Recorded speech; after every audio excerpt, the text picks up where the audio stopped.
एक ऐसे टाइम के बारे में सोचो जब न तो वर्ड्स थे न स्टोरीज और न ही हमें पता था कि हम हैं। 7 मिलियन साल पहले दुनिया नेचुरल साउंड्स की एक सिम्फनी थी। कोई लैंग्वेज नहीं, कोई आर्ट नहीं, बस सर्वाइवल था। हमारे एंसेस्टर्स पल पल जीते थे, भूख, डर और इंस्टिंक्ट से मोटिवेटेड थे।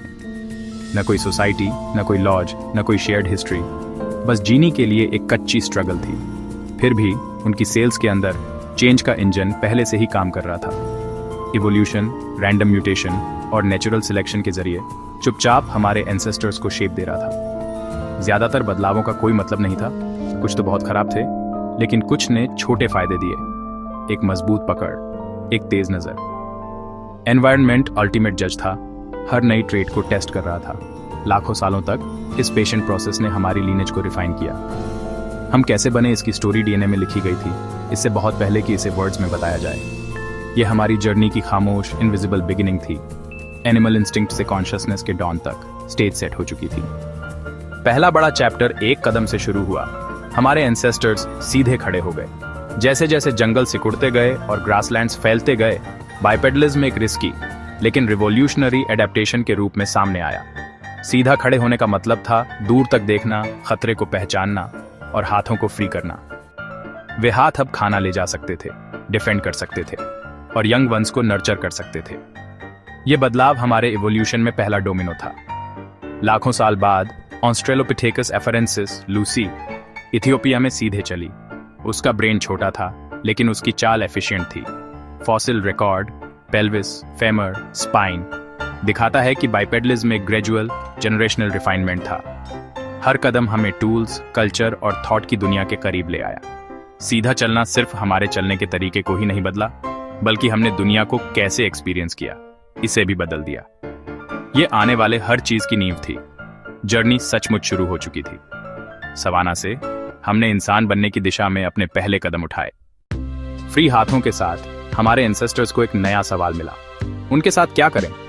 लगभग 2.6 मिलियन साल पहले होमो हैबिलिस ने पहले स्टोन टूल्स बनाकर इसका जवाब दिया। एक चिप किया हुआ पत्थर एक शार्प एज बन गया, एक सिंपल चॉपर, लेकिन एक रिवॉल्यूशनरी लीप।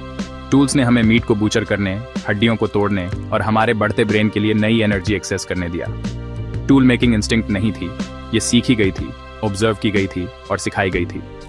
ये कल्चर का जन्म था, नॉलेज जो जीन से नहीं बल्कि टीचिंग से पास होती थी। ब्रेन और टूल एक फीडबैक लूप में आ गए। बेहतर टूल्स, बेहतर खाना, बड़े ब्रेन। ऑल्डोवन टूल्स सावधानी से चुने और ले जाए गए, प्लानिंग और एब्स्ट्रैक्ट थॉट दिखाते हैं। हम अब सिर्फ नेचर पर रिएक्ट नहीं कर रहे थे, हम उसे शेप दे रहे थे। हर इनोवेशन की चिंगारी के साथ हमारे और दूसरे एनिमल्स के बीच का गैप बढ़ता गया। एक फ्री हाथ की हथेली में फ्यूचर शेप ले रहा था। टेक्नोलॉजी का युग शुरू हो चुका था। हमारे माइंड्स और हमारे टूल्स कभी इवॉल्व होना बंद नहीं करेंगे। अगली बड़ी छलांग पत्थर नहीं बल्कि आग थी। होमो इरेक्टस, सीधा आदमी, आग से भागा नहीं, उसने उसे काबू किया। आग ने सब कुछ बदल दिया। ये रात में गर्माहट, सेफ्टी और रोशनी लाई। कुकिंग ने ज्यादा न्यूट्रिएंट्स अनलॉक किए, जिससे बड़े ब्रेन को फ्यूल मिला और हमारे फेसेस बदल गए। हर्ट सोशल लाइफ का सेंटर बन गया, इकट्ठा होने, शेयर करने और आराम करने की जगह। आग के साथ हमें समय मिला, सोचने, बॉन्ड बनाने, कहानियां सुनाने का समय। प्रेडेटर्स का खतरा कम हो गया। रात हमारी हो गई। आग सिर्फ एक टूल नहीं थी, ये कम्युनिटी का क्रूसिबल थी। आग के चारों ओर हम सिर्फ सर्वाइवर से ज्यादा बन गए, हम एक सोसाइटी बन गए। आग पर मास्टरी ने हमें हर दूसरे क्रिएचर से अलग कर दिया। ये वह चिंगारी थी जिसने ह्यूमैनिटी के रास्ते को रोशन किया। हर्थ की चमक में हमने एक दूसरे को और खुद को पाया। आइस एज यूरोप में हम निएंडरथाल्स से मिलते हैं, हमारे ताकतवर, इंटेलिजेंट कजिन्स। पहले उन्हें क्रूर समझा जाता था। वे स्किल्ड हंटर्स, टूल मेकर्स और सर्वाइवर थे। मौसम के टूल्स, कॉम्प्लेक्स और प्रेसाइज, उनकी इंजेनिक्यूटी को बताते हैं। निएंडरथाल्स कठोर क्लाइमेट में फले फूले अपने एनवायरनमेंट को मास्टर किया, लेकिन उनकी ह्यूमैनिटी और गहरी थी। उन्होंने घायलों की देखभाल की, कंपैशन और एम्पैथी दिखाई। फॉसिल्स ऐसे इंडिविजुअल्स को बताते हैं जो डिसेबिलिटी के साथ कई साल तक जीवित रहे। ये एक सोशल सेफ्टी नेट का एविडेंस है। निएंडरथाल्स अपने मृतकों को दफनाते थे, कभी कभी ऑनफ्रिंग के साथ, कभी कभी फूलों के बिस्तर पर। ये रिचुअल्स मेमोरी, लॉस और एग्जिस्टेंस से जूझते हुए माइंड की बात करते हैं। अपने दुख में वे पूरी तरह से इंसान थे। निएंडरथल की कहानी रेजिलियंस, दिल और मिस्ट्री की है।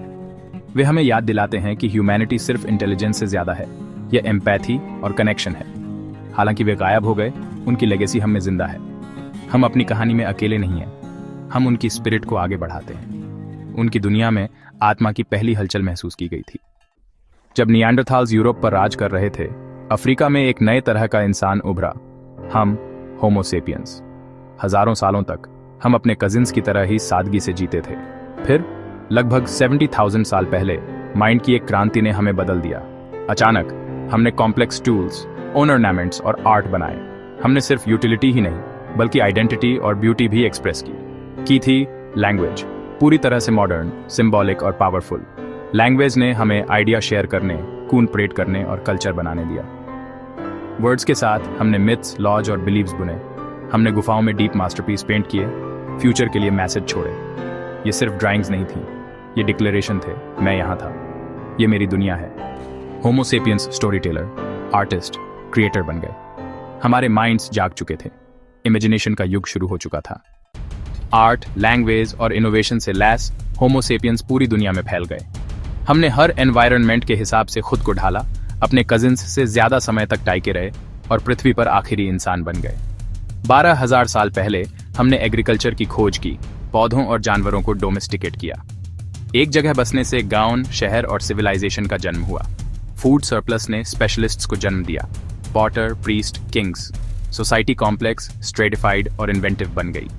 ये सब मैनेज करने के लिए हमने राइटिंग का आविष्कार किया, पहले रिकॉर्ड्स के लिए, फिर हिस्ट्री, पोएट्री और साइंस के लिए। नॉलेज अब जनरेशंस तक प्रिजर्व और शेयर की जा सकती थी। प्रिंटिंग प्रेस, इलेक्ट्रिसिटी और इंटरनेट ने हमारी प्रोग्रेस को तेज कर दिया। हमने शहर बनाए, बीमारियों का इलाज किया और मून तक पहुंचे। पलक झपकते ही हम स्टोन टूल्स से ग्लोबल नेटवर्क्स तक पहुंच गए। होमो सेपियंस बिल्डर, थिंकर, एक्सप्लोरर बन गए। आविष्कार की जर्नी जारी है, पहले से कहीं ज्यादा तेज। हम बहुत आगे आ गए हैं, डरे हुए क्रीचर्स से एक ऐसी स्पीशीज तक जो यूनिवर्स के बारे में सोचती है। हमारी कहानी एडेप्टेशन, इंजेनिक्यूटी और इवोल्यूशन की है। अब हम प्लैनेट को शेप देते हैं और अपने फ्यूचर को। पहली बार हम अपने इवोल्यूशन को डायरेक्ट कर सकते हैं, जीन एडिटिंग करके, टेक्नोलॉजी के साथ मर्ज होकर, स्टार्स तक पहुंचकर। नेचुरल और आर्टिफिशियल के बीच की लाइन धुंधली हो रही है। क्या हम कुछ नया बनेंगे? साइबॉर्ग्स, स्पेसफेयरर्स, एक ग्लोबल माइंड। जो चॉइसेस हम अभी करेंगे वे अगला चैप्टर लिखेंगे। हमारा 7 मिलियन साल का एपिक शायद सिर्फ प्रोलॉग है। मैं पहला था जो खड़ा हुआ, पहला जिसने क्रिएट किया, पहला जिसने सपना देखा। हमारी कहानी खत्म नहीं हुई है, यह अभी शुरू हुई है। ब्रह्मांड